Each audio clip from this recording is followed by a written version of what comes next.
I'm Roger Montgomery from Montgomery Investment Management, and welcome to this week's Video Insight. Today I want to talk to you about two structural changes, one that's affecting the near-term market conditions and one that's likely to affect longer-term conditions.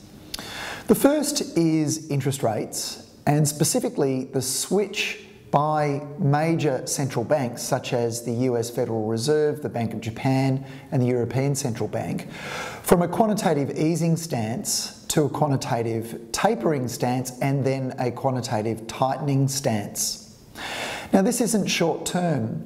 Basically, central banks around the world through quantitative easing have been building their balance sheets by buying US Treasuries, and in return for purchasing those US Treasuries, flooding the financial system with cash.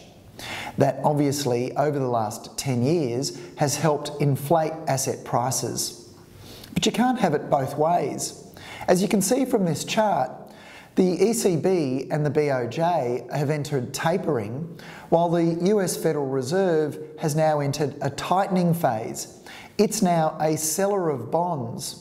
So with the European Central Bank and the Bank of Japan buying less bonds and the US Federal Reserve selling bonds, a large part of the support for the bond market over the last 10 years is rapidly diminishing, if not disappearing.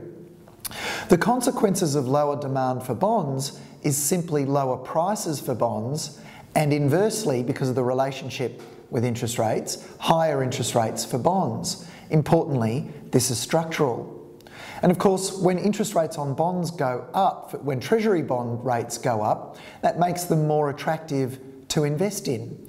And consequently, investors who have previously buoyed the corporate bond market are now moving across to Treasuries. The result is higher rates for corporate bonds, and this is occurring at a time where 47%, a record 47% of all US corporate bonds are BBB rated, which is the lowest investment grade. And it's also happening at a time where in 2019 and 2020 we'll see a record level of CCC rated corporate bonds due to be refinanced. So as their rates go up, it puts more pressure on those companies to repay, puts more pressure on their margins if they are making a profit, and it's already been stated that about 14% of S&P 1500 companies are now regarded as zombie companies, meaning that their earnings before interest and tax is not sufficient to pay their interest. So we've got structural changes to interest rates occurring right now at a time where there's a lot of pressure on lower rated companies to have to pay more. Stock markets cast their shadow before them. So 2019 could be a very rough year for equities, and that time might actually be now if the market is thinking ahead. The other structural change that is longer term is represented by this chart here. These countries represent 70% of global GDP. The blue lines that you can see represent the proportion of people in each country over the age of 64 in 1970, the red line in 2010, and the green line in 2050. And what you can see is that the proportion of people over the age of 64 is rising rapidly in the countries that explain the majority of economic growth. With the exception of China, of course, where the majority of growth is fueled by infrastructure spending rather than consumption.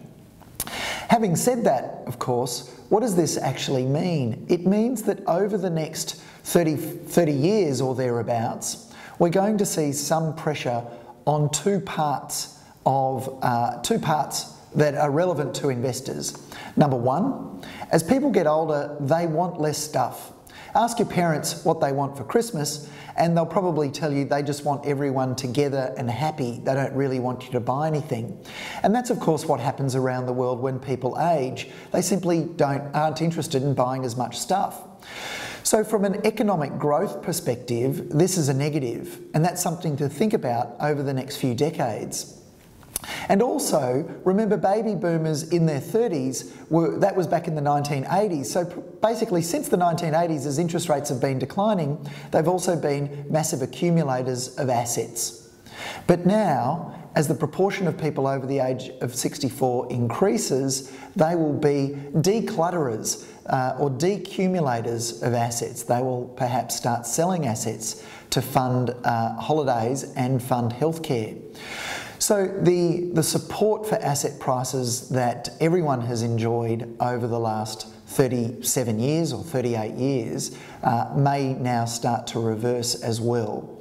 So there's two structural things, one shorter term, one longer term, that you should be thinking about as investors, and it's important to realise that these 45-degree hockey stick projections for earnings for technology companies in the short term and for retail companies in the long term need to really be questioned, now more than ever. I look forward to seeing you again in the near future. In the meantime, keep following us on Facebook and Twitter.